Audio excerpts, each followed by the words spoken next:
paz do Senhor, igreja. Espero que todos estejam bem com a graça de Deus. Hoje eu tenho o privilégio de estar compartilhando com a igreja um pouco do que Deus tem ministrado ao meu coração. Tenho recebido através dos irmãos as palavras e assim nós vamos compartilhando aquilo que é alimento, aquilo que fortalece nosso espírito diante desse tempo de dificuldade que nós estamos vivendo. Eu vou estar lendo aqui no livro de Mateus, no capítulo 14, eu vou ler a partir do 22 até o versículo 34. Logo depois, Jesus mandou que os seus discípulos entrassem no barco e atravessassem para o outro lado, enquanto ele permanecia ali, a fim de despedir o povo para as suas casas. Tendo despedido a multidão, ele subiu sozinho ao monte para orar. Ao anoitecer, ele estava ali sozinho e no lago os discípulos passavam por dificuldades, pois o vento tinha se levantado e eles lutavam contra o mar agitado. Já de madrugada, Jesus veio até eles caminhando em cima das águas. Eles gritaram de medo, pois pensaram que fosse um fantasma, mas Jesus logo os tranquilizou, dizendo: "Não tenham medo, coragem, sou eu." Então Pedro gritou: "Senhor, se realmente é o Senhor, diga-me para ir caminhando em cima das águas até onde o Senhor está." "Venha," disse o Senhor. Assim Pedro saiu do barco e caminhou por cima da água na direção de Jesus. Mas quando ele olhou em volta e sentiu a força do vento, ficou cheio de pavor e começou a afundar e gritou: "Salva-me, Senhor." No mesmo instante, Jesus estendeu-lhe a mão e o segurou. "O homem de pequena fé, por que você duvidou?" disse Jesus. E quando eles subiram no barco, o vento parou. Outros ficaram muito admirados e o adoraram, dizendo: "Realmente o Senhor é o Filho de Deus." Depois de atravessarem o mar, chegaram em segurança a Genezaré. Amém. Vou estar compartilhando um pouquinho que o Senhor ministrou, o Senhor me trouxe essa passagem à memória no momento de oração que eu estava aqui com a minha família. E a humanidade está vivendo um momento totalmente diferente de tudo que a gente já enfrentou, né? Uma pandemia, um vírus que está assolando o mundo inteiro e as bases que estavam os pilares de muitas vidas começaram a balançar, começaram a sacolejar, como aquele barco ali que estava sendo açoitado pelo vento, com as ondas que eram lançadas pelo vento, que elas cresciam e o barco dos discípulos balançava em alto mar. E até mesmo eu, por exemplo, nunca imaginei que estando trabalhando, eu agradeço a Deus pela oportunidade, eu ficaria em casa, trabalhando totalmente de casa. Eu nunca imaginei isso, nunca imaginei que uma situação como essa pudesse acontecer e é a realidade hoje. Eu sou até grata a Deus, mas é algo que eu não poderia imaginar que eu viveria, que eu, contratada na modalidade de estar dentro de um escritório, por uma crise, por um vírus, eu me veria dentro da minha casa com sérias restrições, orientações a sair, que nós precisamos continuar seguindo, mas é algo que a gente não imaginava não viver nessas proporções. Então, coisas que eram nossa rotina, coisas que faziam parte do nosso cotidiano, como congregar, como estar na nossa igreja para as reuniões, para os cultos, para a escola bíblica, essas coisas foram balançadas, foram modificadas, assim como o tempo em que aqueles discípulos saíram, o tempo mudou e aí começou tudo a balançar. Assim tem acontecido, o mundo está estremecido, a economia está estremecida, a saúde, os sistemas de saúde, mas algo não mudou. Aquela situação que os discípulos enfrentaram e o que nós enfrentamos hoje, ou o que quer que seja que nós venhamos enfrentar, Jesus continua no controle. Ele não havia esquecido dos discípulos, assim como ele não se esqueceu de nós. Ele não esqueceu da humanidade. Nós sabemos que existem os sinais que anunciam a vinda de Cristo, mas mesmo diante disso o Senhor continua sendo bom, o Senhor continua sendo misericordioso, Ele permanece fiel ainda que nós sejamos infiéis, porque Ele não muda, nele não há sombra de variação. Então nós podemos confiar que assim como Jesus veio em socorro aos discípulos que estavam ali a ponto de perecer diante daquelas ondas, que já estavam apavorados, que já estavam cheios de temor. Assim, Jesus tem vindo a cada dia ao nosso encontro, porque eu creio que nós já temos visto a mão de Deus operar livramentos, operar cura, operar provisão. Eu creio que nós temos visto isso. E o que o Senhor falou forte ao meu coração é que diante da dificuldade, diante da adversidade, muitas vezes o Senhor quer nos levar a crescer, a conhecer quem Ele é. No texto que eu li, quando Jesus entra no barco com Pedro, os discípulos reconheceram que Ele era o Senhor, porque eles puderam ver que aquilo um homem natural não poderia fazer. E o Senhor deseja que nós venhamos conhecer o Deus que Ele é. Que a cada dia a gente, diante dessa situação, busque ao Senhor, clame ao Senhor, esteja diante do Senhor, porque Ele é aquele que virá em nosso socorro. E Ele vai revelar quem Ele é, a grandeza dEle, a misericórdia dEle, a bondade dEle. Ele quer revelar. Eu creio que diante de toda essa situação, o Senhor vai revelar a glória dEle, o Senhor vai revelar o domínio dEle, o poder. Eu creio que, em nome de Jesus, esse será um tempo de corações reconciliados com o Senhor. Eu creio que será um tempo de salvação. E me chama muita atenção que Pedro, ele falou: Senhor, se é o Senhor, me faz andar sobre as águas. Eu quero ir com o Senhor. Eu quero ter essa experiência. Eu quero andar sobre as águas.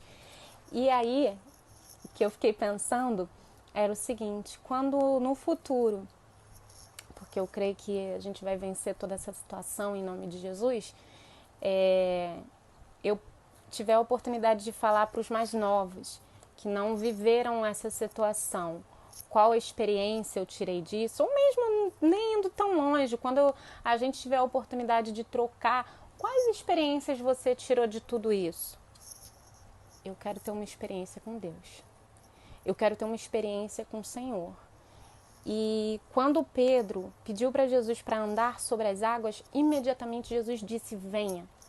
E eu creio que o Senhor nos chama nesse tempo, nos chama como igreja, nos chama como servos do Senhor, como aqueles que foram lavados e remidos pelo sangue do Cordeiro, para nós irmos. Não para nós desobedecermos ordens de sairmos da nossa casa se nós não tivermos necessidade. Nós devemos cumprir as normas, as determinações dos órgãos responsáveis, mas vamos ousar na fé com o Senhor, vamos ir além com o nosso Deus, vamos ter experiências com o nosso Deus. Assim como Pedro, apesar de depois ele ter afundado, ele teve a experiência de caminhar sobre as águas. Tenha uma experiência com Deus. O Senhor está nos chamando para clamar, para orar, para buscar, para profetizar em nome dele, que nós, em nome de Jesus, repreendemos todas as enfermidades, que em nome de Jesus pessoas serão curadas. Tenha experiência com seu Deus nesse tempo, que você consiga sim ter um tempo de qualidade com a sua família, de comunhão, de proximidade daqueles que estão dentro da sua casa. Que você possa ter seu tempo de lazer, possa assistir sua série, possa brincar com seus filhos, que você possa estar estudando, se dedicando, mas que principalmente você esteja tendo experiência com Deus. O Senhor quer te dar novas experiências com Ele, experiências de ir além em oração no Espírito, na revelação daquilo que é do coração de Deus para o teu coração. Então, não deixe de viver essa oportunidade com o Senhor. Assim como Pedro, quando ele viu aquela oportunidade, não, meu Deus, está caminhando na água, então eu vou caminhar com ele. Que você, em nome de Jesus, que você possa, diante dessa tempestade, ter uma experiência profunda com seu Deus. E dia a dia, eu até estava pensando, esses dias a gente aqui na minha casa tem, graças a Deus, tido um tempo de busca, um tempo de nós estarmos reunidos para clamar. E às vezes o Senhor nos leva a clamar, a interceder de forma que eu, por exemplo, eu nunca fiz. Às vezes eu falo assim: Senhor, eu já não tenho o que orar. E quando a gente vê, a gente está ali falando coisas que só pode ser o Espírito Santo de Deus nos guiando, colocando nos nossos lábios. E nós temos sido fortalecidos, nós temos sido edificados, e que seja assim também em cada lar, que em nome de Jesus, quando nós pudermos estar reunidos novamente, que nós venhamos estar cheios da presença de Deus, que nós venhamos ter experiências com o Senhor, que nós possamos ter loucuras, orações loucas.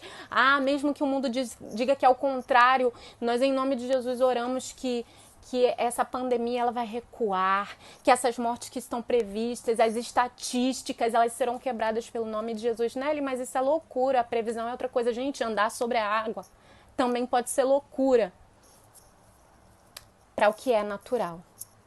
Mas nós não somos homens apenas naturais, nós somos seres espirituais, vivificados por Cristo Jesus. Então, tenha experiências com o Senhor, viva tudo aquilo que o Senhor tem para fazer, e que esse fruto, eu tenho certeza que esse fruto que o Senhor está gerando em cada coração, em cada lar que tem decidido buscar, que tem sentido pelas asas da fé, de caminhar sobre as águas, mesmo em meio a uma grande ventania, esses frutos vão permanecer e vão continuar a ser usados para a glória do Senhor, para a proclamação do reino do Senhor, para engrandecimento do reino do nosso Deus. Amém? Vamos estar orando. Onde você estiver, que você venha estar com seu pensamento no Senhor. Santo Deus, eterno Pai, eu quero te agradecer, Senhor, pela vida de cada um dos meus irmãos, Pai. Que o Senhor venha estar, Senhor, guardando, Deus, o lar de cada um, Senhor. Deus, te peço por aqueles que têm precisado sair, Pai, que não podem se ausentar dos seus trabalhos. Que o Senhor continue com as tuas mãos estendidas, Pai. Que o Senhor continue dando a tua proteção, Pai. Não permita, Pai, que esta enfermidade, Pai, alcance as nossas vidas, Pai. Em nome de Jesus, Senhor, não permita que toque a nossa parentela, Pai. Nós, Pai, reconhecemos, Pai, assim como aqueles discípulos que estavam naquele barco, Pai, que existe uma ventania, Pai, que existem ondas fortes, Pai, diante de toda essa situação que nós estamos vivendo, Senhor. Mas nós vemos o Senhor, nós vemos o Teu controle sobre todas as coisas, Pai, e nós cremos, Pai, que basta uma palavra Tua, Pai, e toda essa situação muda, Senhor. Basta, Senhor, um decreto Teu, Pai, e um milagre, Deus, acontece. Mesmo que seja para quebrar com todas as estatísticas, Pai. Deus, para desfazer a sabedoria do homem, Pai, pois nós esperamos em Ti, Pai. A nossa expectativa está no Senhor, Deus. Pai, que neste tempo o Senhor esteja nos levando à intimidade contigo, Senhor. Que neste tempo o Senhor venha estar nos levando à maior comunhão, Pai. E a experiências que vão marcar a nossa vida contigo, assim como eu tenho certeza que aquela experiência que eles viveram, Pai, marcou as suas vidas, Pai. Marcou a fé em Ti. Que este tempo, Pai, nós possamos experimentar a Tua bondade, a Tua previsão, a Tua provisão, o Teu cuidado, Pai, a Tua bondade, o Teu milagre a cada momento, Pai. E que em nome de Jesus nós venhamos fazer a Tua vontade, Senhor. Que em nome de Jesus nós venhamos nos chegar a Ti, Pai, para viver completamente os Teus propósitos, Pai. Não apenas diante dessa situação de crise, Pai, mas sempre, Pai. Que o que começou agora como uma proibição de nós nos reunirmos, Pai, como igreja, no local, e que tem nos levado a clamar, Pai, a ter esse compromisso de estar diante de Ti, Pai, que isso venha permanecer, mesmo quando nós voltarmos a nos reunir, Pai, que este compromisso de estarmos juntos diante de Ti, em busca, em oração, que isso venha, Deus, permanecer para a glória e louvor do Teu santo nome, para a edificação da Tua igreja, Pai, para crescimento do Teu reino, Pai, que em nome de Jesus o Teu fruto, Pai, venha ser gerado em nós, Pai, que haja disponibilidade no nosso coração, Pai, é o que nós Te pedimos e Te agradecemos, Senhor, em nome de Jesus, amém. Amém, igreja. Fiquem com Deus.